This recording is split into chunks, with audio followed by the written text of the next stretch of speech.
Prime Minister Shinzo Abe announced a 20.2 trillion yen stimulus package and an inflation target of 2%. His bold words, will they have a lasting impact on the yen weakening? Well, I think that the stimulus package that was announced over the weekend had already been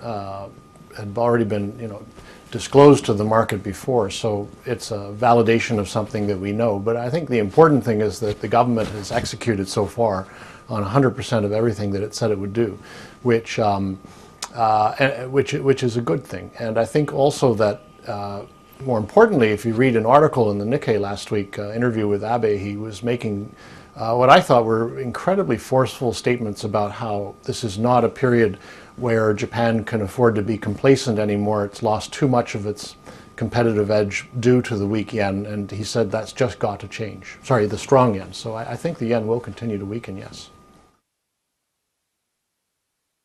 Is his bold words just a short-term move, or is he really perceived as a bold new leader? Well, of course, there's a wall of skepticism around this because since Koizumi, on average, prime ministers in Japan have lasted about a year. But I was interested to see that Abe has reactivated a Council of Economic Ministers, advisors, excuse me, which dates back from Koizumi, actually, and that council was really critical to the creation and enforcement of a lot of the reform programs during the Koizumi era that caused that brief period of time in the sun, if you will, for Japan.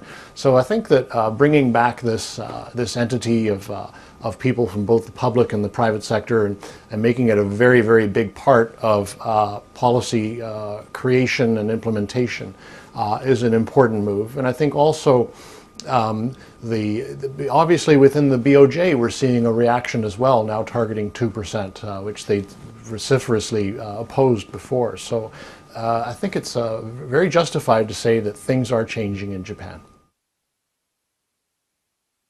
So do you think the yen is going to hit new lows? Yes, we do, but I really can't tell you a number. I do think that the skeptics are right that an economy this moribund, where people have become so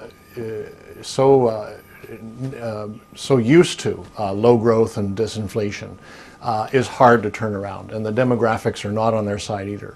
So I think that right now there's still a positive wind that will cause the yen to weaken, but if we don't eventually see this show up in numbers, a few months down the road, then I think the skeptics will start to get the upper hand again, and that just remains to be seen.